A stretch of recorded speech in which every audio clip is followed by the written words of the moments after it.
Welcome back. अब बात हो जाए ईरान की। ईरान के इंटीरियर मिनिस्टर सिकंदर मोमिनाई भी पाकिस्तान के दौरे पर हैं। ये बड़ा ही इंपॉर्टेंट दौरा है, लेकिन अब बड़ा इंपॉर्टेंट समझना ये होगा कि क्यों और कौन आ रहा है। वैसे तो 9 दिन हो गए हैं, अब जो लेटेस्ट राउंड कॉन्फ्लिक्ट का दिन ब दिन एस्केलेट हो रहा है।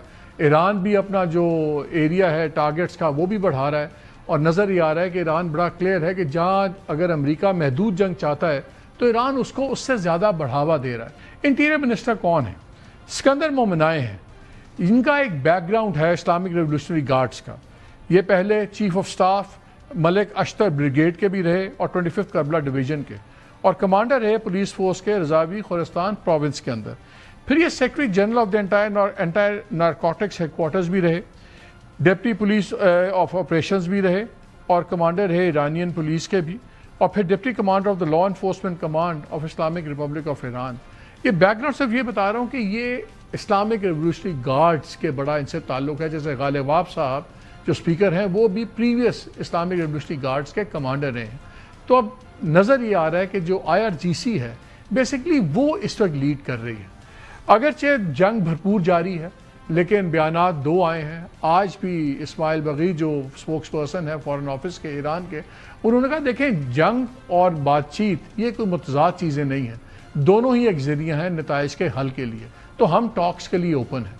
मार्को रूबियो जो सेक्रेटरी ऑफ स्टेट है अमेरिका के, उन्होंने भी कहा कि अमेरिका निगोशिएशंस के लिए बिल्कुल तैयार है, हमें कोई एतराज़ नहीं है। बल्कि उन्होंने ये भी दावा किया कि मुझे बहुत से मैसेजेस बातचीत के लिए ईरान से डायरेक्टली भी आए हैं और इंटरमीडिएट्स के थ्रू भी आए हैं। सो सारी एक्टिविटी पैरेलल चल रही है। इंटरेस्टिंग खबर आपसे ये शेयर करूं कि मेरी बात हो रही थी स्विट्ज़रलैंड में, वहाँ पे सीनियर जर्नलिस्ट हैं फॉरेन, उन्होंने मुझे बताया, वो बर्गनस्टॉक में हैं, उन्होंने कहा वहाँ पे जो डेलीगेट्स थे इनके अमेरिका के और ईरान के, ये अभी तक वहीं मौजूद हैं, अगरचे आपस में नहीं मिल रहे। तो बल्कि उन्होंने मुझे हंसते हुए बताया कि ईरानी तो ज़मीन पे फिर रहे हैं, लेकिन जो अमेरिकन उनके डेलीगेशन है वो हर दूसरे दिन पहाड़ों पे चले जाते हैं, ट्रैकिंग करते हैं, और वो आउटसाइड जिस तरह वो अमेरिकन स्टाइल होता है। तो उसने कहा वो सारे वहीं पे मौजूद हैं। तो इसका मतलब है कि दोनों साइड्स एक्सपेक्ट कर रही हैं कि निगोशिएशंस किसी भी वक्त रिज्यूम हो सकती हैं, और दोनों साइड्स निगोशिएशन से इनकार नहीं कर रही। सवाल ये उठता था कि जब 6 जुलाई को ईरान ने टैंकर्स पे हमला किया तो अचानक पता था ईरान को कि दोबारा जंग शुरू होगी।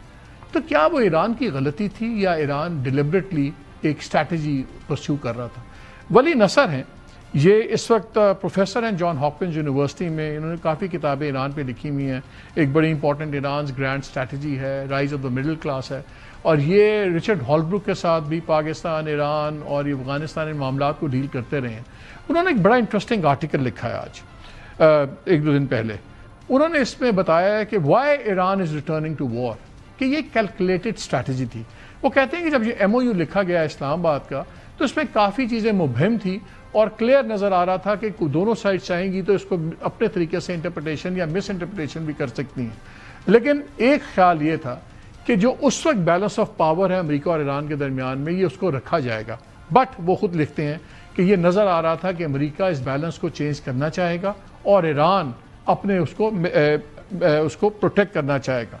वो कहते हैं फिर जंग हुई, आए तो वो रजीम चेंज करने थे, सब कुछ था, लेकिन फिर जंग ने ऐसा पासा पलटा कि वॉर ने एक ऐसा लिवरेज दे दिया स्टेट ऑफ हॉर्मुज़ का ईरान को कि उसके बाद उस ईरान अमेरिका को मजबूर होना पड़ा कि वो एक MOU साइन करे और इस जंग का कोई और तरीका निकाले ख़त्म करने का।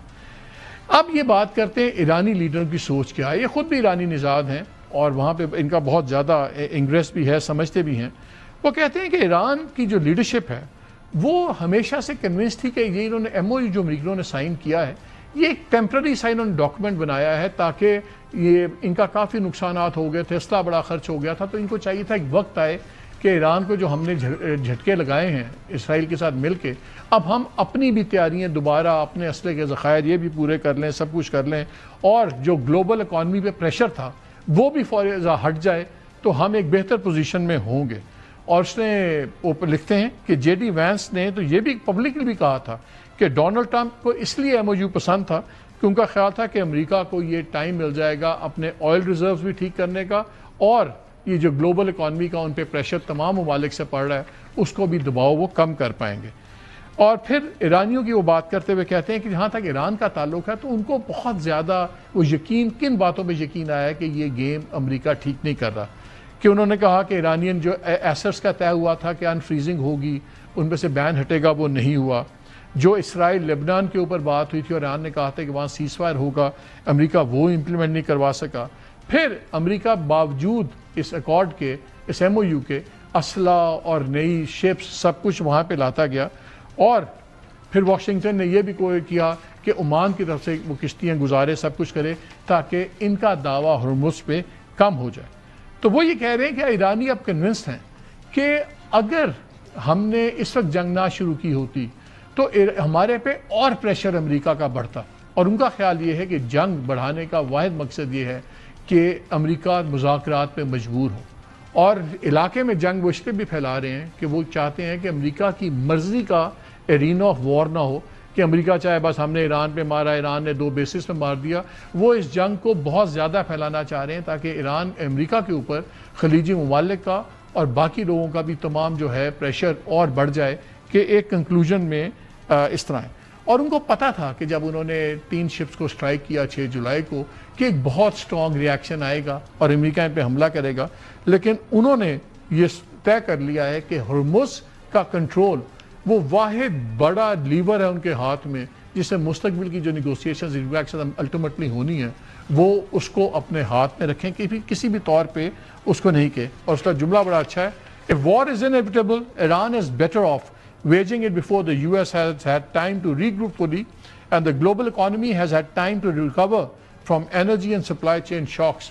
तो वो चाहते हैं कि जो इस वक्त ग्लोबल इकॉनमी के जो मसाइल पड़े हुए हैं, ईरान को तो अपने माशी मसाइल बहुत ज़्यादा हैं, तो उनको पता है कि अब टाइम नहीं देना कि अगर बाकी खत्े के ममालिक और दुनिया में अगर इसका शौक ख़त्म हो गया तो फिर ईरान की निगोशिएटिंग पावर जो बिल्कुल ख़त्म हो गई है। इसलिए ईरान तैयार है कि और भी जितना हो हमारे पे नुकसान हम बर्दाश्त कर लेंगे। और ये मैसेज अमेरिका को दे रहे हैं कि जो वॉर है वो उस लेवल पे नहीं रहेगी जहाँ पे वो चाहता है। उन्होंने कहा कि ईरानियन रजीम एग्जिस्टेंशियल उसके अंदर है, और अगर अमेरिका ये समझता है कि वक्त उसके साथ है क्योंकि ईरान की फाइनेंशियल प्रॉब्लम्स बहुत हैं तो ईरान ज़मीन पे आ जाएगा, तो ईरानी ये समझते हैं कि उससे कम वक्त अमेरिका के सदर के पास है, क्योंकि मिड टर्म पोल्स भी आ रहे हैं, पेट्रोल वहाँ बहुत महंगा हो गया है, ग्लोबल इकॉनमी के अपने इश्यूज हैं। तो एक्चुअली टाइम ज़्यादा ईरान ज़्यादा बेहतर पोजीशन में है और अल्टीमेटली बात नेगोशिएशंस पे आएगी। ये एक बड़ा ज़बरदस्त उन्होंने एक सिनेरियो दिया। दूसरी तरफ कुछ चीज़ें ऐड ऑन भी हो गई। हूतीज़ ने आज अनाउंस कर दिया है कि वो रेड सी के अंदर सऊदी शिप्स या उनकी सपोर्टर्स की शिप्स सारा को ब्लॉकेट लगा दिया है, हम नहीं गुजरने देंगे। वो एक और बड़ा ख़तरनाक एक इसमें डायमेंशन ऐड हो रही है। और आज जो इरानियन इंटीरियर मिनिस्टर, इसलिए बड़ा इंपॉर्टेंट है कि हमारी इत्तला के मुताबिक पाकिस्तान ने काफ़ी स्ट्रांगली कन्वे किया हुआ है ईरान को, जब इन्होंने इस राउंड में सऊदी अरेबिया पर हमला किया और एक एयरपोर्ट पर भी हमला किया, एक सुल्तान बेस पे किया, कि अगर सऊदी अरेबिया पर अब हमला होगा तो पाकिस्तान के लिए अपनी मौजूदा पोजीशन बरकरार रखना इम्पॉसिबल हो जाएगा और ईरान पे काफ़ी प्रेशर है। चाइना ने भी कहा है कि सऊदी अरेबिया की अब सॉवरन जो इंटेग्रिटी है उसको बिल्कुल कोई वायलेट ना करे। दूसरे वाला का जिक्र किया है, सऊदी अरेबिया का बाय नेम जिक्र किया। ईरान का सबसे बड़ा तेल का बायर भी चीन है और चीन का मिलिट्री सप्लाई सब कुछ क्रिटिकल है ईरान के फ्यूचर प्लान्स के लिए भी। तो उनका सऊदी अरेबिया पे आना, ये काफ़ी चीज़ें अब हो रही हैं और इसलिए मैंने आपको बैकग्राउंड इंटीरियर मिनिस्टर का बताया था क्यों ये इतना इंपॉर्टेंट है। इसी पे हम बात करते हैं।